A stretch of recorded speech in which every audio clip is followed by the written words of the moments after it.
What if the ancients were not primitive? What if they understood something about reality that modern humanity forgot? And what if, across different civilizations, different continents, different languages, and different ages, they were all pointing to the same core truth: that this world is not the deepest level of reality. I have spent years fascinated by the ancients. Not just casually interested, deeply fascinated. Because when I look at the remnants they left behind, their architecture appears advanced. Their symbolism is profound. Their cosmology is layered. Their sacred texts, again and again, point to similar truths. And the more I study them, and the more I study quantum physics, the more I keep coming back to the same conclusion. We are living in something that behaves very much like a simulation. Now, when I say simulation, I am using that word as a metaphor, because more accurately, I believe we are souls with a direct connection to Source, having a human experience. But here is the deeper point. Consciousness is the thing that gives rise to physicality. What we call the physical world appears solid. It feels solid. It looks solid. But at a deeper level, it is not truly solid at all. It is energy. It is light. It is vibration. It is pattern. So physicality is, in many ways, an illusion. Not because it is unreal as an experience, but because it is not the deepest layer of reality. And that is why I use the simulation metaphor. Because just like a computer game, there is the game itself, the world, the landscape, the characters, the rules, the experience. But the game does not animate itself. The player is what makes the game meaningful. The player is what enters it, experiences it, and moves through it. And to me, that is exactly like consciousness. This earth realm is the game. The human self is the character. Consciousness is the player. And if that is true, then almost everything we have been taught about reality is upside down. Because it would mean that consciousness is not produced by matter. It would mean matter is appearing within consciousness. It would mean the ancients were not just telling mythological stories. They were preserving clues. Clues about what this place is. Clues about what we are. Clues about why we forget. And clues about how to remember. And now, in a very different language, quantum physics is beginning to circle the edges of the same mystery. Not proving every spiritual claim people make. Not confirming every interpretation literally, but cracking open the old worldview enough for us to ask a much bigger question. What if the ancients really did understand the nature of reality more deeply than we have been told? That is what I want to explore in this video, because I do not think this is a fringe question anymore. I think this may be one of the most important questions of our time. What did the ancients actually encode? Why do so many cultures across the seas say such similar things? Why do their temples, symbols, and sacred texts keep pointing beyond the visible world? And why does modern quantum physics, in its own language, seem to keep pulling us back toward the same mystery? Because if consciousness is fundamental, if this visible realm is not the final truth, and if we are creators within the creation, then humanity has forgotten something enormous. One of the biggest distortions of the modern world is the assumption that ancient people were primitive. Primitive in thought, primitive in perception, primitive in cosmology. And yes, they did not have our modern devices. But intelligence does not only express itself through machinery. There is another kind of intelligence, an intelligence of pattern, an intelligence of symbol, an intelligence of the heavens. an intelligence of relationship, an intelligence of consciousness, an intelligence of structure, an intelligence of orientation. And when I study the ancients, that is what I see. I see civilizations that tracked celestial cycles with astonishing precision. I see temples aligned to solstices, equinoxes, stars, and cardinal directions. I see sacred numbers and geometric proportions embedded into architecture. I see myths that do more than entertain. They encode cosmological truths, psychological truths, spiritual truths. I see initiation systems that suggest truth about reality was never meant to be merely memorized, but experienced through transformed consciousness. I see repeated symbols showing up across continents. I see the same archetypes showing up across cultures. And I see the same message returning again and again. What you see is not all there is. That is not a side message. That is the message. Because if ancient civilizations across the world kept saying, the visible world is not ultimate reality, then we should take that seriously. They were not merely obsessed with survival. They were obsessed with orientation. Orientation to the cosmos. Orientation to the earth. Orientation to time. Orientation to life, death, soul, and divine order. And that tells me something. It tells me they were not simply building civilizations. They were preserving a map of reality, a map of consciousness, a map of what this place is, a map of what the human being is within it. And maybe that is why so much of their knowledge was encoded rather than stated plainly, because plain language gets lost. Empires fall, languages change, libraries burn, histories are rewritten, invaders erase and distort, generations forget. So how do you preserve something important across thousands of years? You encode it. You put it in myth. You put it in symbol. You put it in sacred geometry. You put it in temple architecture. You put it in astronomical alignment. You put it in ritual. You put it in initiation. You put it in stories so memorable they can survive the rise and fall of civilizations. That is how you carry truth across time. And I think that is exactly what the ancients were doing. This is one of the main reasons I find the ancient world so fascinating. Because the more traditions you study, the harder it becomes to ignore how many of them circle the same deep truths. Not in identical wording, not with the same gods, not with the same symbols, not with the same cosmologies, but with the same structure underneath. And that matters, because these civilizations were separated by oceans, deserts, mountains, and centuries. And still, the same themes appear. Reality is not what it seems. Consciousness matters. The soul forgets and must remember. The visible world arises from an unseen order. Sound, vibration, or word is creative. Separation is not the deepest truth. Awakening is possible. That is not random. That is a pattern. And when you start seeing that pattern echo across civilizations, you have to ask yourself, were they all hallucinating the same idea? Or were they preserving contact with something real? Let's look at that more closely. In the Vedic and Hindu traditions, there is the concept of Maya. Maya is often translated as illusion, but that can sound too simplistic. It is more like the world of appearances, the world that seems fully real to ordinary perception, but is not the final truth. That does not mean the world is worthless.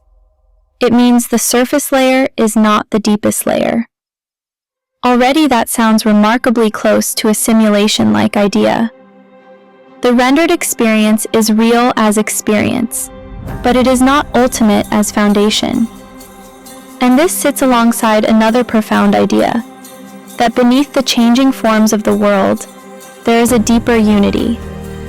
Atman and Brahman, the deeper self and the ultimate source, the many emerging from the one. So right there, we already have several of the biggest themes. The world is not ultimate. Consciousness is deeper than surface identity, and separation is not the final truth. Then we move to Greece. Plato gives us one of the most powerful metaphors ever written, the cave. Human beings are chained, watching shadows projected onto a wall, mistaking those shadows for reality itself. That is extraordinary because it tells us two things. First, human beings can be trapped inside a false reading of reality. And second, what appears to be real may only be a projection of something deeper. That is not far off from the idea of living inside an interface, a realm of appearances, a reality field in which perception is limited, a world where awakening requires turning toward what is more real than the shadows. In Hermetic philosophy, we get the line, "The all is mind." That is not a small statement. It is a radical cosmological claim. It means reality, at its deepest level, is not fundamentally dead matter. It is mental in nature, mind-like, consciousness-linked, generated from intelligence rather than accident. That lines up powerfully with the idea that the world is not merely material, but informational, symbolic, and consciousness-based. And then Hermeticism adds, as above, so below. The macrocosm and the microcosm mirror each other. Pattern repeats across scale. The small reflects the large. The inner reflects the outer. That too sounds deeply compatible with a lawful, encoded reality structured by repeating principles. In Gnostic traditions, the material realm is often framed as a place of forgetting.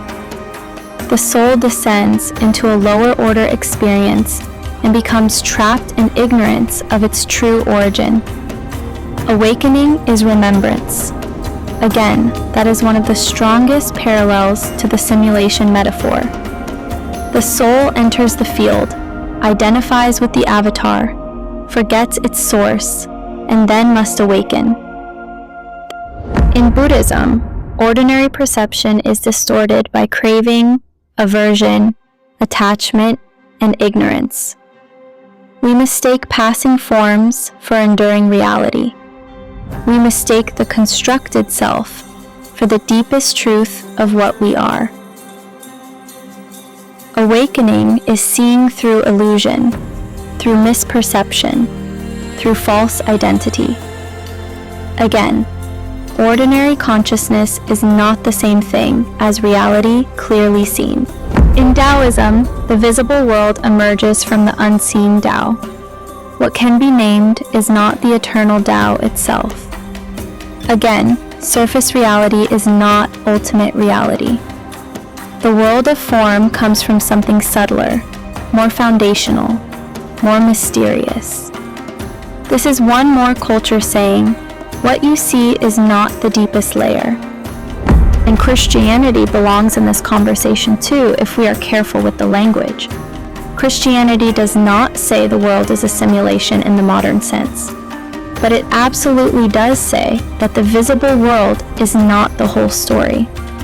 It says creation begins through the Word. It says human beings can be spiritually blind. It says there is a deeper kingdom, a deeper order, a reality beyond surface appearances. And again, it points to the idea that what is seen is not the highest reality. So while Christianity is not teaching simulation theory literally, it does belong in the wider pattern of traditions, saying that material appearances are not the final truth. Then we look at many indigenous traditions, including Australian traditions and others around the world. Again and again, we find a worldview, where reality is not a dead mechanical system. The land is alive. Song carries power. The dream is not mere fantasy. It is a deeper layer of reality. Place holds memory, and consciousness participates in the world. Reality is relational, living, and infused with intelligence. This is not the worldview of random dead matter. It is the worldview of a living field. The Egyptians saw reality as layered. There was the visible world, the world of earth, ritual, kingship, death, and daily life. And there was the deeper order behind it, the divine structure, the hidden intelligence, the sacred law of Ma'at. So the point was not that the world was unreal. The point was that the visible world was not self-explanatory. It reflected something deeper, a cosmic order, a sacred pattern, a reality beneath appearances. Again, different language, same direction. So when I say the ancients across the seas were saying similar things, this is what I mean. One called it Maya, one called it shadows, one called it the dream, one said the all is mind, one said the soul forgot, one said creation came through the word, one said the world emerges from the Tao. Different language, different images, different myths, but again and again, they point toward the same possibility. This visible world is not the final truth. And to me, that is where it starts getting impossible to ignore. The ancients encoded several core truths. And once you see them, you start noticing them everywhere. The first is this: the visible world is not ultimate. The world we ordinarily perceive is not the deepest layer of reality.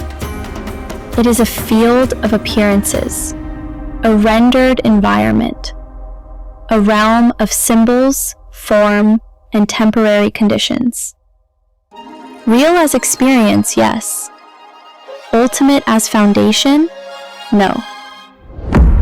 The second is that consciousness is central. The ancients did not treat consciousness as an accidental side effect of chemistry. Consciousness mattered. Awareness mattered. Inner state mattered. Attention mattered. Transformation of consciousness mattered. This is where the message really lands for me. Everything is about consciousness and creation. Everything. Because consciousness is how the soul participates in the realm. The third is that the soul forgets and must remember. Again and again, ancient teachings point toward forgetting and remembering. The soul descends. It identifies with temporary form. It gets lost in the visible world. It mistakes the surface for the truth. And then something begins to stir. A calling, a remembering, an awakening, a return. That is one of the oldest spiritual maps on earth. The fourth is that reality is lawful. The world is not random chaos. It is structured through geometry, number, rhythm, harmonics, cycles, and proportion. Sacred architecture, calendar systems, celestial observation, and geometric symbolism all point to this. Reality is coded. The fifth is that vibration is creative. Sound, word, tone, frequency, resonance. These are not side themes. They are central themes. Creation through vibration appears across many traditions. And that matters, because vibration implies that deeper reality is dynamic, generative, and alive. The sixth is that the many emerge from the one. Many ancient traditions taught that beneath apparent separation, life is one. The many come from the one. The individual soul is not separate from the ultimate source in any absolute sense. Separation exists in experience, but not as the deepest truth. And the seventh is this: we are participants, not spectators. This one matters most. Reality is not something merely happening to us. We participate in it through consciousness, through intention, through alignment, through action, through what we embody. That is why I say we are creators within the creation. Because the ancients repeatedly suggest that the human being is not passive. The human being is a conscious participant in a living cosmos. Now let's get more specific. How exactly did the ancients preserve this knowing? They preserved it through myth. Myth is one of the most powerful storage systems ever created. Today, people often hear the word myth and assume it means a made-up story. But myth was never just entertainment. Myth encodes truth through symbol. The descent of the soul. The journey through the underworld. The labyrinth. The hero who forgets and then remembers. The cycle of death and rebirth. The return to the divine source. These are not just stories. They are maps of consciousness hidden in symbolic form. Through sacred geometry, the ancients preserved this knowing. Geometry is one of the clearest languages of encoded reality. The flower of life, the Vesica Pisces, the spiral, the circle, the square, the triangle, the star, the mandala, the pyramid. These are not arbitrary decorations. They are structural symbols. They point to order beneath form, to lawful generation, and to a reality built through pattern. Through temples and architecture, the ancients preserved this knowing as well. Ancient temples were often aligned to solstices, equinoxes, stars, and the cardinal directions. Why? Because the temple was not just a building. It was a cosmological model, a place where heaven and earth met, a place where human consciousness could be reoriented toward a larger order. That means architecture itself became a teaching system.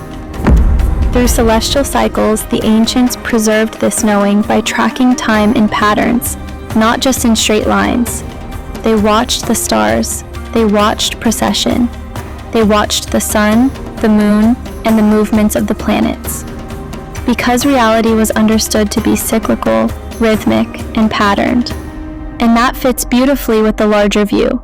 Cycles within cycles, creation moving in phases, consciousness moving in phases, civilizations rising and falling in phases. Through initiation, this knowing was preserved in another way. Ancient mystery systems often required initiation.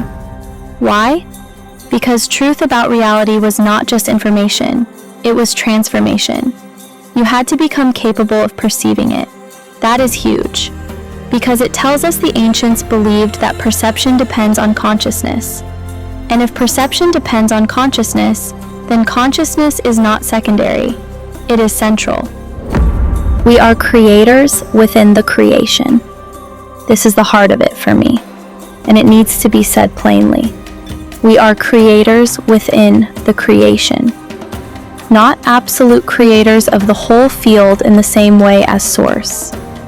but participants within it. Source created the larger reality field, the deeper architecture, the laws, the living framework, the cosmic intelligence. And within that field, we as souls create through consciousness. That is what I mean when I say everything is about consciousness and creation. Everything.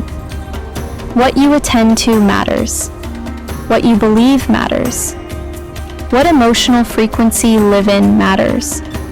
How you perceive matters. How you respond matters. How you speak matters. How you imagine matters. How you align matters. Because consciousness is not separate from experience. Consciousness is part of how experience is shaped. Now I want to be careful here. I am not saying every event is consciously chosen by the human personality. Life is more complex than that. There are collective fields, subconscious patterns, inherited structures, unseen dynamics, soul-level processes, shared realities. But the deeper point remains. We are not merely helpless objects inside the world. We are participants in a living field. And I think this is one of the biggest truths humanity has forgotten. Because once people forget that consciousness matters, they become easier to control. They see themselves as passive, as small, as separate, as powerless, as victims of a dead machine. But if consciousness is fundamental, and if we are creators within the creation, then we are not powerless. We are responsible. And that is a very different thing. Did the ancients say we are all one? Yes, many of them did, in different ways. This is one of the clearest threads running through ancient wisdom. Beneath the appearance of separation, life is fundamentally one. The many arise from the one.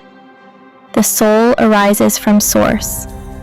Consciousness is not broken into truly separate fragments in the deepest sense. It is expressed as multiplicity within a deeper unity. That is why so many traditions speak of return, union, liberation, awakening, or remembrance. Because the deepest truth is not separation, it is unity. Now, quantum physics does not stand up and say, we are all one, in a spiritual sermon kind of way. But it does challenge the naive picture of total separateness. It gives us a universe that is more relational, more field-based, more entangled, and less isolated than classical materialism assumed. So the ancients often said oneness spiritually. Quantum physics points toward a reality where separateness is less absolute than we thought. Again, different language, same direction. What this means for humanity. To me, humanity's deepest crisis is not merely political, economic, or technological. It is a crisis of consciousness, a crisis of forgetting. We have forgotten what we are. We have mistaken the surface for the whole. We have mistaken the human mask for the soul. We have mistaken material accumulation for meaning. We have mistaken distraction for life. We have mistaken separateness for truth. And because of that, we have built civilizations that are technologically advanced, but inwardly fragmented. We know how to produce. We know how to consume. We know how to distract ourselves. But many people do not know who they are. They do not know what consciousness is. They do not know what the soul is. They do not know why they are here. They do not know how to relate to the earth as sacred. They do not know that they are participants in creation. That is not a minor problem. That is the root problem. Because a humanity that forgets its deeper nature becomes programmable. A humanity that forgets consciousness is fundamental becomes easier to manipulate. A humanity that believes it is only bodies in a dead universe becomes easier to keep in fear.